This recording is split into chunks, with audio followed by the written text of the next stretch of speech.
সকলকে স্বাগত। আজকে একটা নতুন রেসিপি আপনাদের সঙ্গে শেয়ার করব। দেখুন বন্ধুরা, এরকম মোটা ডাঁটা আমরা সাধারণত বাজারে গিয়ে কিনি না, ইতস্তত বোধ করি, কারণ এই মোটা ডাঁটা খেতে বলে নাকি স্বাদ হয় না।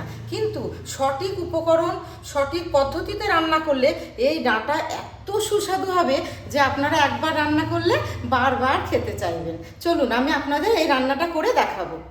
গরম হয়ে গেছে, আমি এখানে দিয়ে দিচ্ছি হাফ চামচ কালো জিরে, তারপর দিয়ে দেবো এখানে কুচনো কাঁচা লঙ্কা,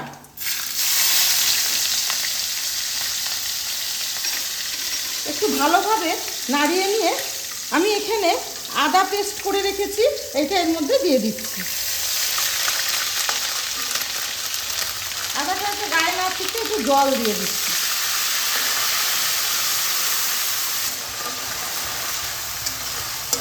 আদার কাঁচা গন্ধটা চলে গেছে, আমি এর মধ্যে এবার যে আলু কেটে রেখেছি এটা এর মধ্যে অ্যাড করে দিচ্ছি।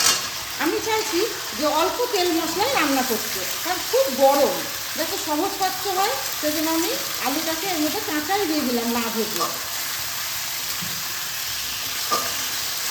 এই মশলার সঙ্গে একটু কষিয়ে নেব। এবার দিয়ে দিচ্ছি 1 চামচ ধনে গুঁড়ো। খুব কম মশলায় রান্না করবো, আর কোনো এর মধ্যে মশলা দেবো না। আমি এইটাকে কষিয়ে নেব। এই রেসিপির জন্য একটা বিশেষ উপকরণ আছে, যেটা দিলে স্বাদ হবে অসাধারণ। আপনারা ভিডিওটি দেখতে থাকুন, তাহলে দেখতে পাবেন। আলুটা মশলার সঙ্গে কষিয়ে নিয়েছি, এবার এর মধ্যে আমি দিয়ে দেবো একটা টমেটো কুচিয়ে রেখেছি, এটা এর মধ্যে দিয়ে দেবো। আর এই যে মোটা মোটা ডাঁটাগুলো, এইগুলো এর মধ্যে অ্যাড করে দেবো। আর দেবো পরিমাণ মতো লবণ।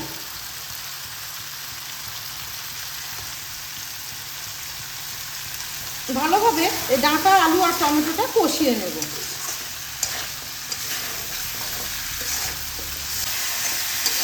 দেখুন বন্ধুরা, খুব ভালোভাবে কষানো হয়ে গেছে, ডাঁটা কাঁচা গন্ধটাও চলে গেছে। এবার আমি এর মধ্যে জল অ্যাড করে দেব।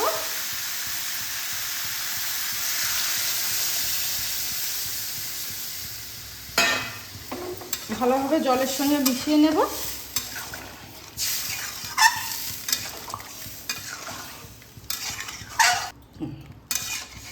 ডাঁটাটাকে ভালোভাবে সিদ্ধ করার জন্য আমি 10 মিনিট ঢাকনা চাপা দিয়ে কুক করে নেব।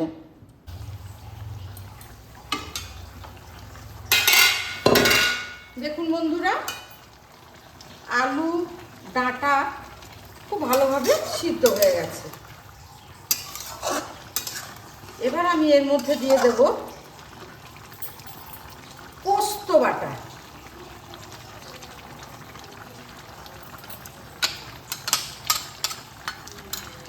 এটাকে ভালোভাবে মিশিয়ে নেব ডাঁটার সঙ্গে।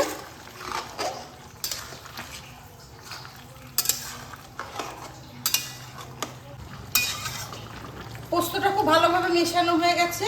আমি বলেছিলাম যে একটা বিশেষ উপকরণ দেব, এইটা দেখুন তো বন্ধুরা, বুঝতে পারছেন কিনা এটা কি দিচ্ছি? এটা হচ্ছে চিনে বাদাম বাটা। এইটা দিলে তরকারিটার স্বাদ খুব সুন্দর হবে। এটাকে ভালোভাবে মিশিয়ে নেব।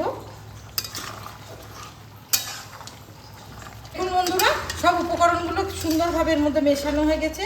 কালারটাও দেখুন কত সুন্দর এসছে। মোটা মোটা ডাঁটার রেসিপি একদম রেডি। এইবার আমি এর মধ্যে অল্প পরিমাণ চিনি দিয়ে দেব, স্বাদটা অসাধারণ হবে। ভালোভাবে মিশিয়ে নেব।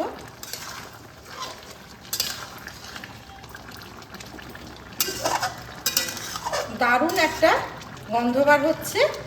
এইবার আমি ঢাকনা চাপা দিয়ে 5 মিনিট কুক করে নেব।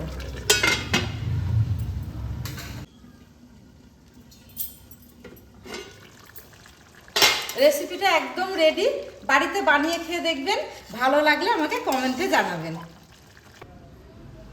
ভিডিওটি ভালো লাগলে লাইক, কমেন্ট, শেয়ার করবেন এবং চ্যানেলটিতে সাবস্ক্রাইব করবেন।